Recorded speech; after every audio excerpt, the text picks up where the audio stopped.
everyone. My name is Colin McDonald. I'm the Executive Director for the Canadian Chamber of Commerce in Vietnam. Welcome to CanCham TV. We're here today with Mr. Craig Brogan of Brogan, long-term member of CanCham and supporter, to find out more about who he is, what he does, and some of the events that he has participated in and supported with CanCham. Craig, good morning. How are you? Good. Welcome to CanCham TV. Good to see you again, For our inaugural launch of our interview series. If you could first tell us a little bit about yourself. How long have you been in Vietnam?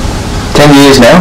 10 years in Vietnam. Came here in 2004 and fell in love with the place and the people.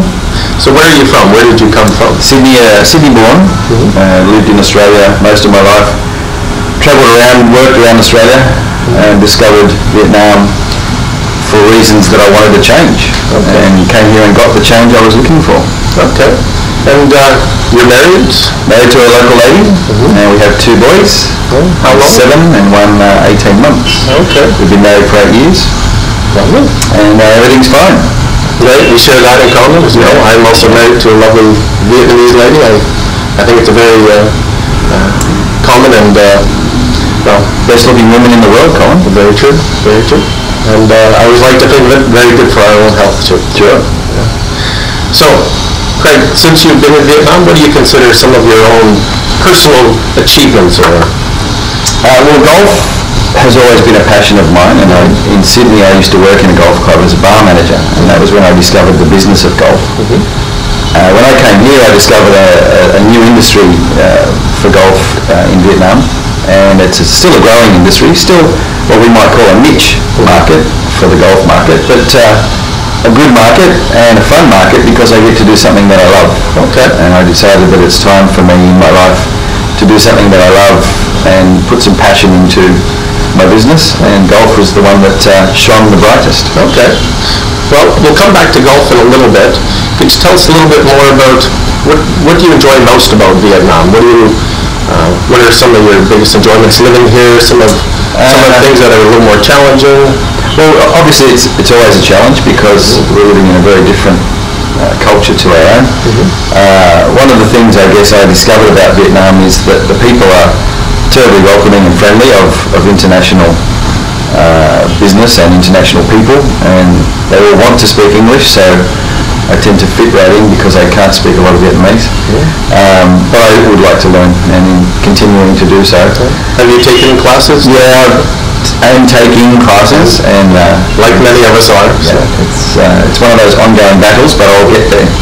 But I think I just discovered that Vietnam seems to be a very exciting place in its life. It's being welcomed by the world and been discovered by a lot of people, and I think we're lucky here to have been here through a time of some pretty significant changes.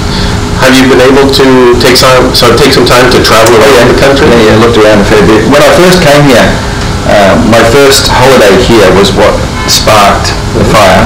I spent a month here and went up to Sapa, did the Halong Bay and Hanoi, and down into Hoi An and down into Ho Chi Minh, and so saw a good broad spectrum of the country. And I think that's when I fell in love with the people, the place, the food, the buzz of the place. And I remember when I was leaving, I was getting back on the plane, grabbing a Vietnam newspaper and starting to look at what could I do here and how could I get back. And it didn't take very long for me to come back. Is there any reason why you chose Ho Chi Minh City to Well, I met some great people here. I had some friends living here at the time, and that made it easy for me to get into the expat scene and start looking for work and of course the social scene. So it's always just been, I guess, the easiest step for me. I do travel around the country a fair bit, but I still like Ho Chi Minh as a place to call home. Where's your favorite, or what are your favorite places to take off to get out of Ho Chi Minh City?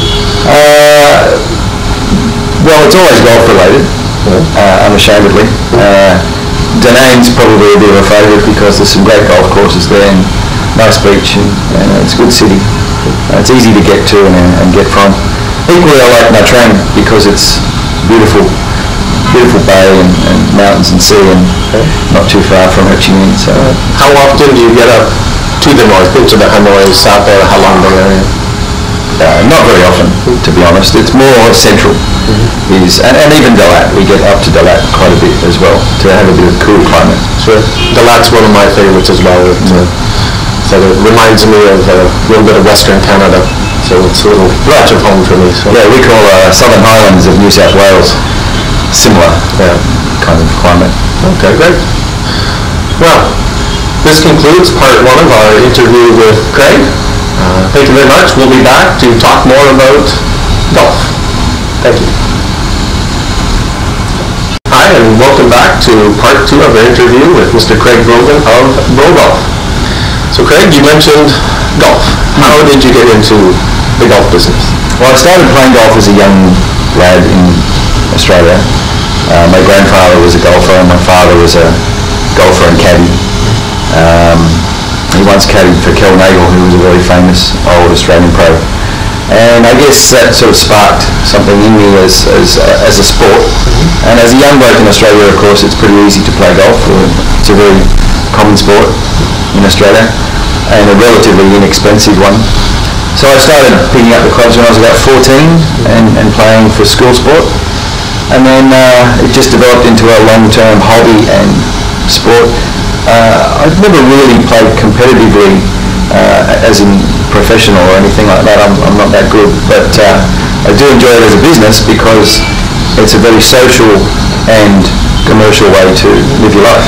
So how did the idea of turning golf, a hobby, into a business, how did that spark? I guess it came from here.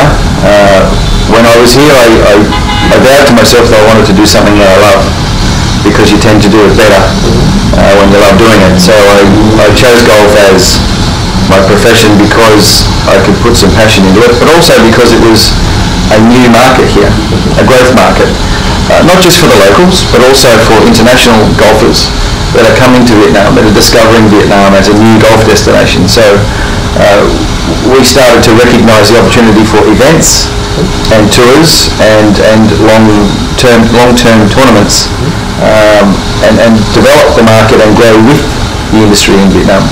So how long has Bro Golf as a company been in operation? It's been registered in Vietnam for many years. Probably really 2010 is when we started to take it seriously.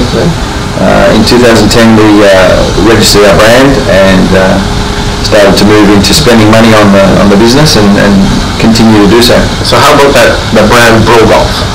Where did that come from? Started with my name, Brogan being my surname, and Brogan Bro Golf was an easy option, and then the more we used it, as you might remember, and Americans, Canadians, Australians, we all use the word bro for brother, which also kind of means mate, friend. So it became a very friendly kind of term, and it became a bit of a mates thing. And while we don't really want to be only men, we do welcome ladies to our events as well. It was a simple term to use in the way of making it friendly and fun.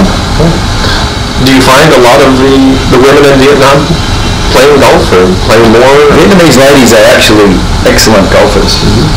They seem to have a natural ability to pick up the game very quickly.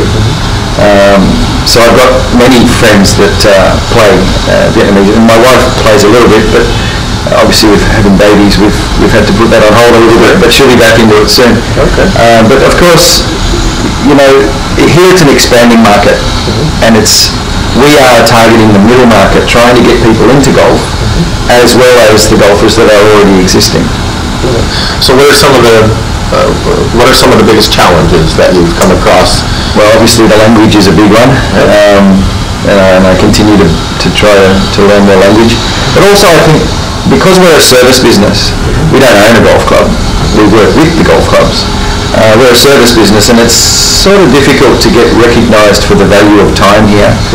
The local market obviously works on a lot cheaper rates than we can, so we're competing against local rates for labour, and so we've got to try and build more into the quality of what we do for them to recognise the value of what we do.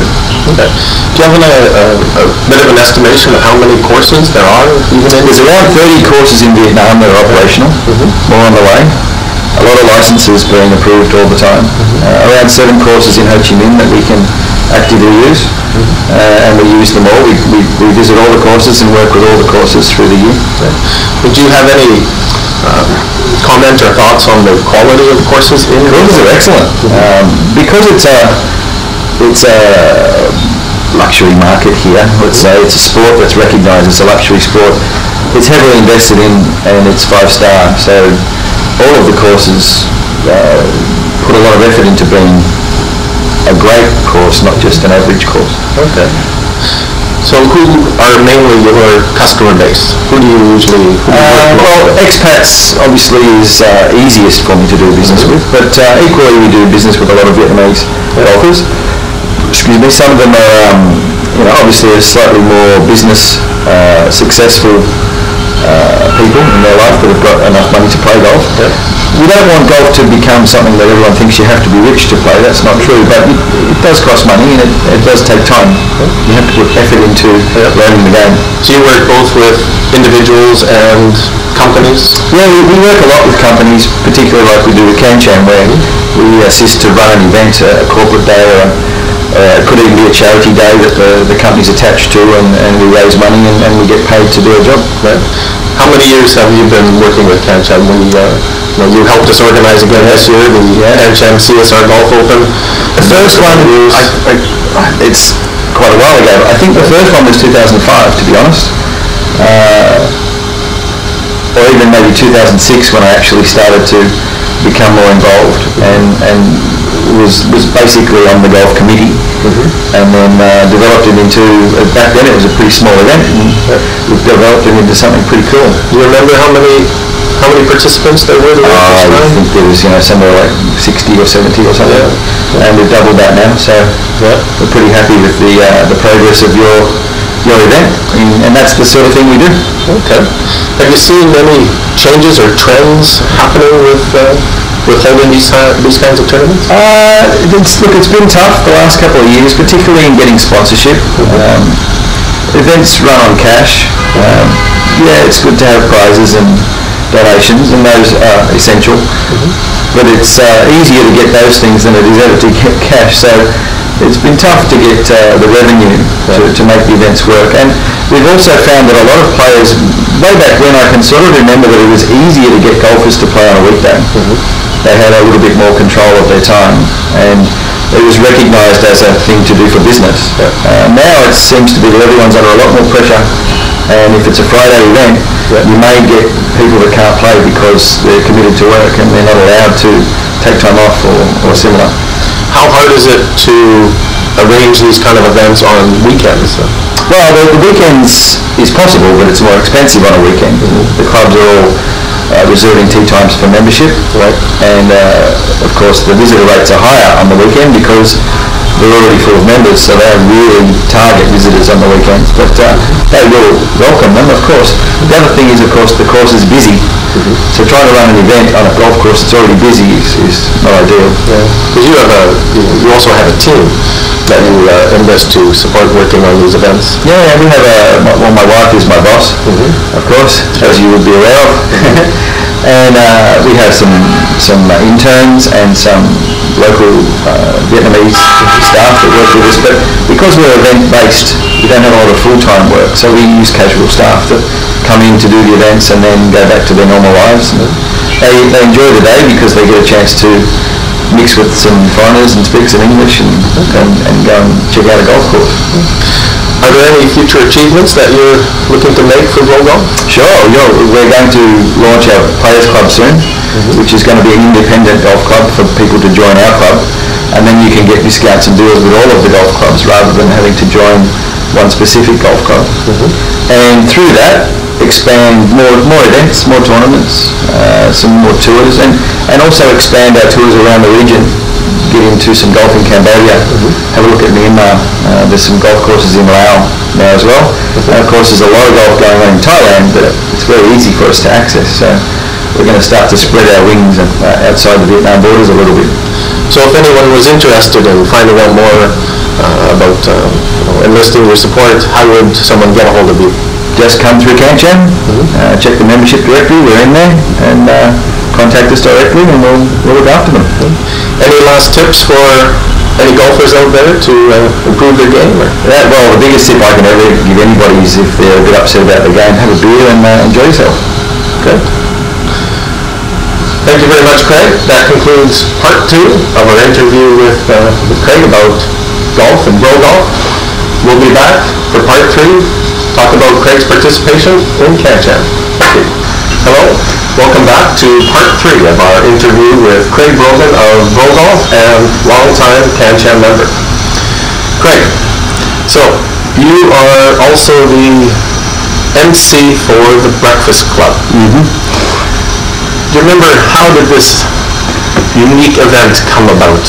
We invented the Breakfast Club, yes. Although it was through, was it Andre? Yes. Was one of our members that... one of our previous board members, Andre Zarabecki. Yeah. One day he came up to me with an idea of a 2-minute presentation format called Pechakucha, which I believe has its origins in Japan. And I mentioned this to you. Do you remember where? And I do remember where, because as you know, in Saigon, expats do a lot of business in the bars. Yep. And we were in the pub at the time, and you mentioned the idea, and I thought that's a cool idea. And we developed it from there. I think I came up with the name Breakfast Club. You did? I think you came up with it that night. Yeah, and then it sort of went from there. We turned it into 5 minutes. Yep. And we had the gong as the challenge to beat the gong. I remember we started with 6 speakers. We did, that's right. For I think 2 months. Yeah. We ran with 6 speakers and found it to be a little too many. Too many, a little too tight timelines. We cut it down to 5. Yeah. Well, it worked. 5 minutes, 5 speakers. So. That's right. Yeah. And it's been running now we're into our 3rd year. Is it really? Wow. 3 years. That's amazing. That's great. I did the calculation. We have done now approximately 180 presentations. That's a lot. 180 presentations. We've seen some good stuff too. I mean, it's been great to see, obviously, expats jumping in, but also the locals have been pretty keen to get in and have a go. My job is to try and control the flow of the morning, and I love to do so with being able to gong people. Is kind of fun. It's good to have that power. Yeah, I've noticed, for a lot of our participants and some of our returning speakers, it's become a little bit of a challenge between them and you. Sure. They beat the gong. Can you get the gong down? And some of them are very good at it, and they're polished presenters. Some of them you can see straight away when they go into the intro, and it takes them 1.5 minutes to get to their point. We know they're going to be in trouble because that 5 minutes goes real quick. And even for some of those experienced presenters, that 5 minutes is tough. Yeah, sure. And it always is supposed to be. It's you came up with the slogan, right? Get to your point.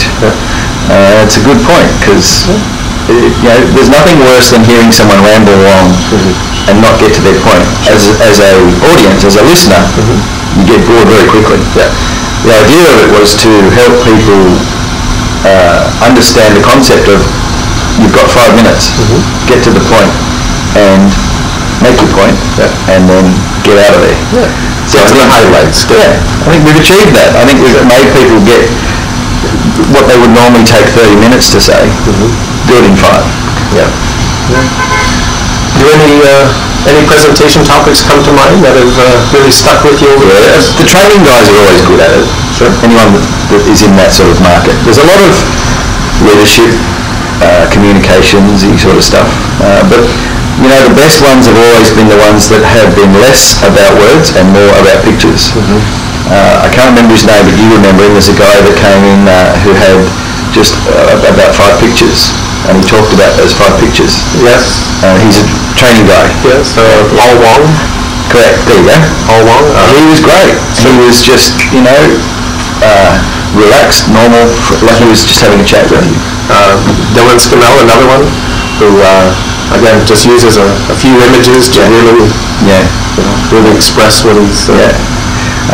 My mate Rob McPherson, who came in and told us a few stories about his life, and he inspired me to talk about some pretty cool things that I've used in Breakfast Club as well. Sure, yes. You've you've stepped in as a presenter yourself. Yeah, I've always loved doing presentations. I've always thought that it's a good way to expand your control of your business and the way you talk to people and what you talk about.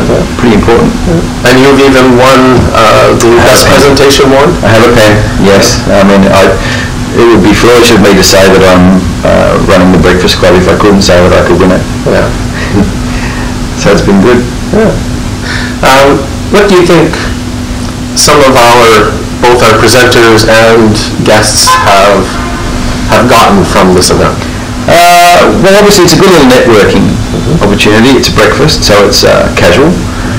We put a couple of breaks in there so that they get a chance to chat. But I think it's also a chance for them to expose not just their business, but what makes them special as a presenter, to give people an indication of the quality of person they are, how good they are at what they do. As you know, and one of the important points that we like to make to people is that it's about a theory of knowledge. It's not about pitching your business. So they get up and talk about something that they're passionate about, and at the end they get to introduce who they are and what they do. So I think it's a good chance for us to maybe even for people that we know, and we know what they do, we don't want to hear about that, we want to hear about something else. Because not all the presentations are even business oriented. They really can be about anything. Hobby, sport, movie, your favourite song. Educate, enlighten our guests. Entertain them for 5 minutes. Let them go home knowing that they've learned something. Keep them listening and then give them a little something. So what do you think is one of the key things that a presenter needs to be able to win that favourite presentation award? Well, there's anyone that's done any presentation skills will tell you the same thing. Is 3 areas you need to watch, and that is, of course, your physical, eyes and voice and all those things. You've got to engage the audience physically.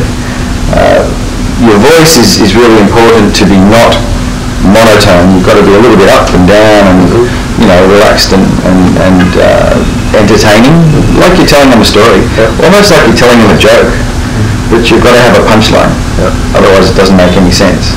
So you've got to get to a point at the end. It's like reading a book. There's an opening, there's a middle, and there's an end. You need to kind of follow that same format. So that sort of is where the structure comes in. Keep it simple. Don't have too many slides. Don't have too many words. Less is more. And just tell the story. The third thing would be practice. You got to practice. The way I used to practice was I'd set up a lot of soft toys in my kids' bedroom.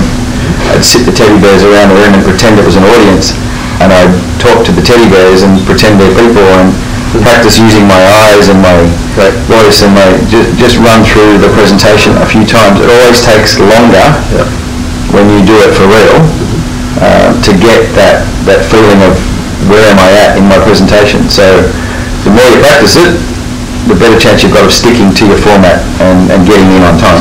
And I notice you can tell that sometimes with some of the presenters, that whether or not they're talking to the guests or they're talking back to the screen to see where they are. The talking to the screen is a big one. And all the good ones, as you say, are always really not using notes. They already know what they're going to say. They don't really need to read the screen. It's only when you don't know your stuff that you start to go looking for the help, and that's where they start to read the screen. And they're always that close to being gone. Just a moment away. And this event has become so successful that we expanded to Hanoi last year. So it runs monthly for CanCham, both in Ho Chi Minh City and Hanoi. I can't even imagine then how many participants we've had. It'd be big numbers, We always get our regular sort of 30 to 40 crowd in Ho Chi Minh, which has been great, and we hope to continue to do so. And of course, don't forget, we've talked about the opportunity maybe to do a lunch club. That's true. In development, I think we'll be launching that soon. Great. Be happy to help. Great. Thank you, Craig. Thanks, Colin, for your time. Glad to be here. Thank you very much, everyone. That concludes our interview with Craig Brogan of Brogan. And we look forward to seeing you next time.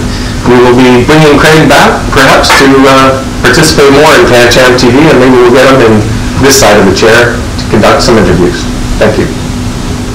And cut.